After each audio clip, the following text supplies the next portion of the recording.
विधानसभा चुनाव की अधिसूचना जारी होने के समय स्वामी प्रसाद मौर्य ने भाजपा को छोड़कर सपा ज्वाइन की, लेकिन उस अवधि को अगर छोड़ दें तो उनका जो पूरा का पूरा राजनीतिक जीवन है, जो कम से कम 2.5 दशकों तक का, उसमें वो उनके निशाने पर सदा समाजवादी पार्टी ही रही। और कभी भी उन्होंने सपा के संस्थापक मुलायम सिंह जी का नाम भी सम्मान से नहीं लिया। यहाँ तक कि जो गठबंधन की सरकार चली थी मुलायम सिंह जी के नेतृत्व में सपा बसपा की, उसमें भी जो सपा के मंत्रीगण थे उन्होंने गठबंधन के मुखिया मुख्यमंत्री का कभी सम्मान नहीं किया। अब इधर कुछ परिवर्तन हो रहा है। मैंने ये दावे के साथ कह सकता हूँ कि स्वामी प्रसाद मौर्य ने 25 वर्षों से अधिक समय तक बाहर रह कर सपा पे हमला बोला, तो जितना नुकसान वो उस दौर में नहीं कर पाए, उतना ये कुछ महीनों में सपा के भीतर आकर सपा का नुकसान कर रहे हैं। और बात केवल राजनीति की हो तो छोड़ सकते हैं, तुष्टीकरण की भी एक सीमा होनी चाहिए। आप हिंदुओं के लिए आप शब्दों का प्रयोग करोगे, हिंदू शब्द को धोखा बताओगे, और उसके ये भी तुष्टीकरण की कोई तो सीमा तय होनी चाहिए। लेकिन जब पहली बार उन्होंने रामचरितमानस की एक चौपाई का बिल्कुल गलत अर्थ लगाकर एक बयान दिया था, शिवपाल यादव ने उस समय भी कहा था कि उनका निजी विचार है, लेकिन इसके कुछ घंटों बाद स्वामी प्रसाद मौर्य को राष्ट्रीय महासचिव नियुक्त किया जाता है।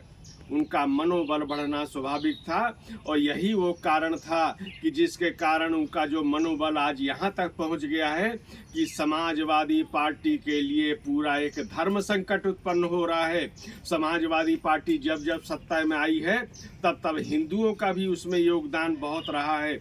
अखिलेश यादव जब पूरे बहुमत के साथ सत्ता में पहुँचे थे, मुख्यमंत्री बने थे, उसमें भी हिंदुओं का योगदान था। और आज हिंदुओं को बारे में स्वामी प्रसाद मौर्य का कहना कि धोखा है, आज यही धर्म संकट समाजवादी पार्टी के सामने है। इसमें भी जो हिंदू हैं उन्हें तय करना है। इन्हें स्वामी प्रसाद मौर्य के से निश्चित रूप से इसकी जवाबदेही तय होनी चाहिए।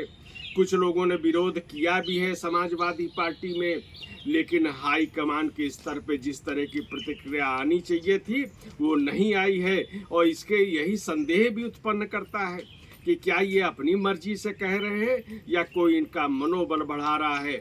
लेकिन जो हिंदू शब्द है ये संविधान में उल्लिखित है। स्वामी विवेकानंद तो कहते हैं कि गर्व से कहो हिंदू हैं। तो आज किस तरह की बात जो समाजवादी पार्टी के इस नेता ने उठाई है, निश्चित रूप से एक बहुत गंभीर विषय है। पूरा हिंदू जनमानस आहत है, और ख़ास तौर पे जो समाजवादी पार्टी में जो लोग हैं जिन्हें इस पर विचार करना चाहिए, निश्चित रूप से उनके सामने धर्म संकट है। और ये स्वामी प्रसाद मौर्य समाजवादी पार्टी को भीतर से रहकर जो क्षति पहुंचा रहे हैं, उसका समाधान, उसको भरपाई बहुत मुश्किल हुई। महाकाव्य है, उसमें ताड़ना का शब्द वो जो स्वामी प्रसाद बोल रहे हैं वो नहीं है। उसमें मुंह के खाने के बाद लग रहा था ये सुधर जाएंगे, लेकिन ऐसा कुछ हो नहीं रहा है।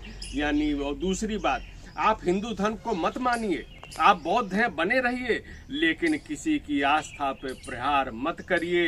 अगर आपकी आस्था पे प्रहार होके जो तकलीफ होती है वो आज करोड़ों लोगों को स्वामी प्रसाद मौर्य के बयान से हो रही है।